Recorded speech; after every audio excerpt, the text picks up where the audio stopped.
Hey everybody, welcome to another Good e-reader review video. My name is Michael. This is Peter. Today we are very proud to give you the worldwide exclusive on the Kobo Aura HD. This e-reader is not on the market yet. It'll be dropping in retail stores and online at the very end of April.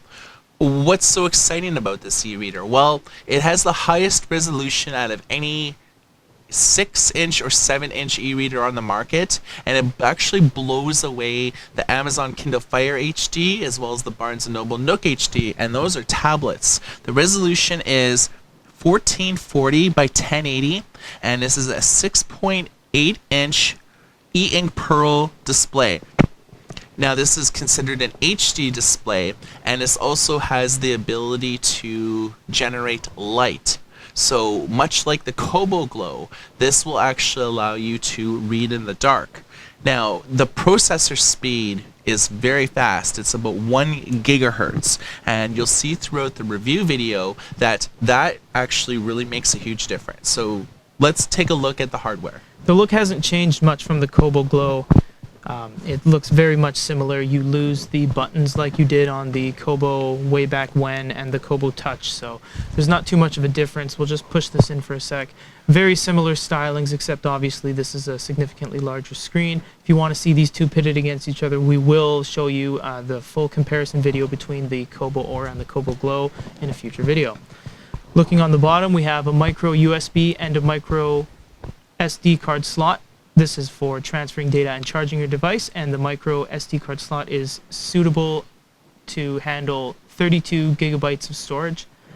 Hard reset button. Clean on both sides.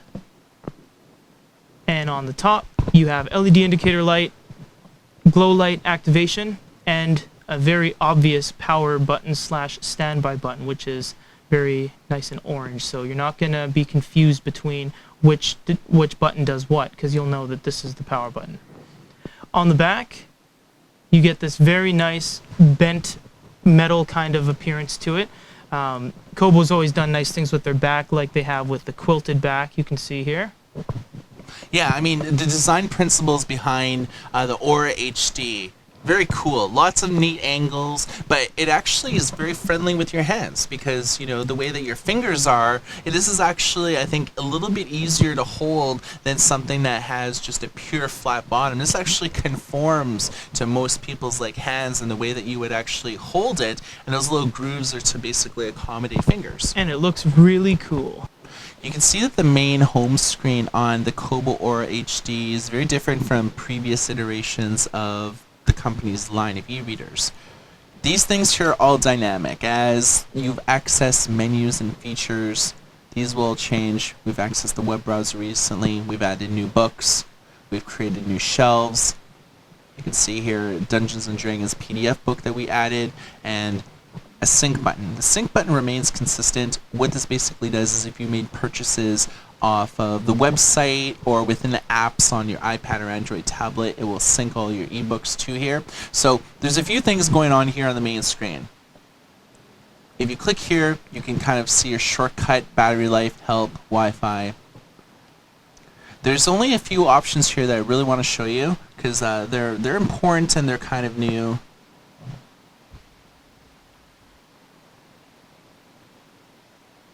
Light, sleep, and power. You can actually configure when you want the illuminated glow light functionality to automatically shut off, as well as configure the sleep and when the device powers off. So say you tend to read maybe 15-20 minutes before you go to bed at night, you can make it so the battery drain is negligible by automatically turning the glow light off. And then you can also see some other options here for the sleep cover. One of the other things I want to show you is the extras. So you have plenty of games here, and you can access a web browser, which actually feels a little bit more polished than, say, what Barnes & Noble and Amazon offers. And Google tends to load up pretty quickly, and you can search more text-heavy sites. Image-heavy sites on an e-reader definitely does not go well. So priorities on the e-reading experience here. So your library is pretty well your default, where you house all your books. This is sort of the view that you see. You can see covers listed here, but if you want to go more into a list view, You can do that. Kind of tells you what ebook format they're in, gives you a little bit more data. You can also create shelves too. So create a shelf, and then you could look at the ebooks already on your unit and create a shelf. Readers tend to have a lot of books, so once you start having like 50, 100 books, your main shelf can get pretty cluttered. So the ability to create sub-shelves is fairly useful, especially when you tend to have a lot of literary taste, so paranormal, maybe a romance genre, things like that. So very kind of cool. Kobo's bookstore, mainly text heavy. One thing with Kobo e-readers is that the Wi-Fi tends to go away pretty quickly. Once you sort of leave the e-reader idle, Wi-Fi symbol disappears. So we're not going to show you that, but suffice to say, when you click on bookstore, you can do searches, recommended for you, look at the most downloaded things. Reading life, this has not really changed from most other Kobo e-readers. Rewards and achievements, and then you can actually look at statistics regarding books that you are reading. This is all pretty self-explanatory. When it comes to buying an e-reader, it's all about the e-book reading experience. We're going to go to our library and choose a book here that was preloaded on the device. Page turns are very quick. You will get that black refresh every 1 to 6 pages based on what you set it at. So we're going to see what we can do with this. We're going to press the middle, and that opens up both the top bar and the bottom bar, how much percentage was read, quick navigation from left to right in terms of pages, table of contents, annotations, search and book dictionaries all under this book icon, and the most important setting would be the font size, the font augmentation, because you can choose the font faces, font size, line spaces, margins, and justification. Note that the line spacing and justification do not work on side-loaded content. They won't really do anything. Although the slider bar will be there, it won't function. So you can see that there's quite a bit of things you can do here, but Kobo takes it one step further to give you the weight and sharpness and a before and after look at what your changes will look like. So this is what the book was like before. We can change the font a little bit bigger, make it a little more dark, and maybe soften it up a bit. If we press apply, your book will now change to your settings that you have chosen in the advanced menu. One of the more interesting aspects about Kobo is, the slider ability to really give you the ability to change things unlike any other e-reader in the market. They give you actually something that's very unique, and you can actually load in your own fonts. So you can see here that there's a number of fonts to pick from.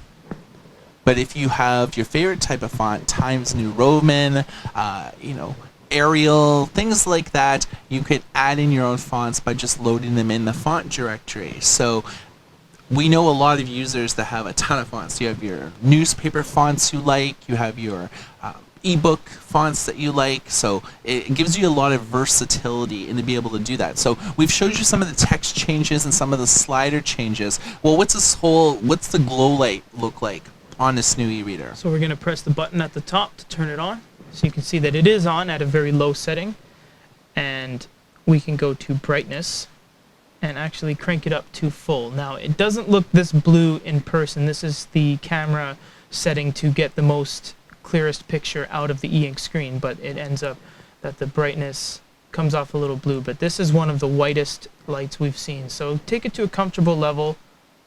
There you go. And there's no problem reading in the dark whatsoever. Yeah, I think that Kobo's really refined the glow light technology where it's almost on par with the Amazon Kindle Paperweight now. So what type of note settings, dictionary settings, tell us a little bit about that. So we're going to press and hold on a word, and what that does is not only set up your anchors, but also gives you a definition, Facebook share, search, further definition, and multiple definitions, and note and highlight. So you can grab these slider bars press the pen to bring up highlight note, so you can make a highlight, and that will stay consistent right there. Or you can make a note. Once again, very nice keyboard. It's spaced out really well, dedicated row up top for numbers, accents and all those kind of extra characters at the bottom. Loving the new keyboard. Yeah, and there same. you have a note right there. So numerous amount of things you can do. Share it, like we said before, look it up in book. You get translation dictionary. So we have the word oppose there, so you can add your own dictionaries in there or select from a list up there. So lots of different things you can do with the Kobo. They really cater their e-readers towards, obviously everyone caters it towards readers because it's a reading device, but Kobo goes the extra mile with just annotations, notes, highlights, being able to change the font to, I mean, there's no boundaries. Okay, so now that the resolution has really been upped on this, where it's pretty well, out of the 6 and 7 inch classes, it's the most superior one on the market, even compared to tablets. So that must make images look pretty good. So what we're going to do is we're actually going to load up a very heavy PDF file and see how the images and everything works with that. Now this is a side-loaded PDF, so sometimes it may not be formatted properly like you're seeing here. It's stuck in the top corner. Now although this may function as normal, what you can do is actually change a lot of things. So we can go and press this directional pad button, and we can choose to fit width, height, or change it to landscape. So to format this properly, we're going to click fit to height, and what that does is make it so that we have the full screen on it. So from here you can do a couple of things. You can double tap. This brings it into navigation mode, and you can see you have a little mini map up here as to where you're going to let go, and it'll then render, and there you go. Everything's nice and crisp. Keep in mind this is a 150 meg PDF file, and Right. it instantly loaded when we clicked on it. We've had a couple other devices like the B-Book and the SciBook Odyssey where you'd open it up and it would probably take about 30 to maybe 60 seconds to load up. And this loaded up no problem. It formatted no problem, and you can see as you're moving things around, you can actually let go and still catch it. I know the Paperwhite has had problems with that where it would, no matter when you let go, it would render from that spot. Also the Kobo, you can see there that there is a page turn. So you can actually turn the page and maintain that level of zoom. And that's important because a lot, I would almost say 95% of the e-readers on the market, when you find that sweet spot, you often you lose all your settings when you turn it to the next page. So I think Kobo's actually starting to give Sony a run for their money in terms of an e-reader that offers the best reflow and PDF experience. Right, now there is no pinch and zoom, but you can turn pages flawlessly. You can do quick navigation, look up the table of contents, what chapter you want to go to, and there's not, you can add to shelf, but there's really not too many ways to change text, reflow, or make on-screen notes like an Icarus Excel. But needless to say, it looks really nice and it performs really well, and it loads blazingly fast. All right, so let's look here. There's a few pictures here. Let's zoom in on those pictures and see how it actually looks when it comes to, resolution. So you can see how it's a little bit blurry and darkened when you let go.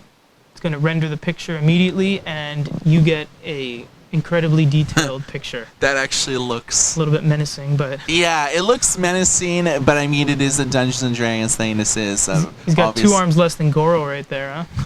Yeah, almost like some of our other review videos. Yeah. Okay, so this looks really good, and I mean, this is what it's all about. So if you're into comics, and this does support CBR and CBZ, if you're into manga, if you're into very image-heavy content when it comes to an ebook experience, cookbooks, kids' books, things like that, this is really going to shine. And Kobo has committed itself to really getting behind EPUB 3. So in a short amount of time, you are going to be able to see more picture-heavy, interactive content come down the pipe.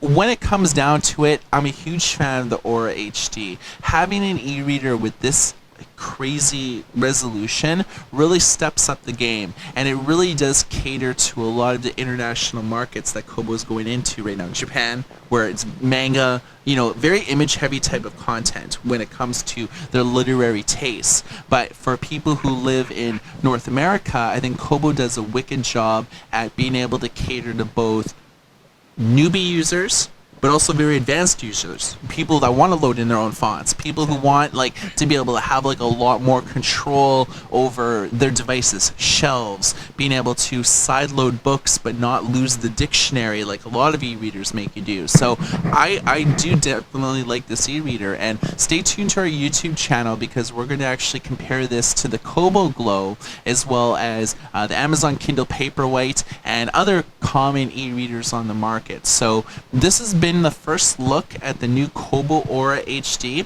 Again, it's not available until the end of April, and this is pretty well a worldwide exclusive. So for goodereader.com, my name is Michael. My name is Peter. Everybody take care.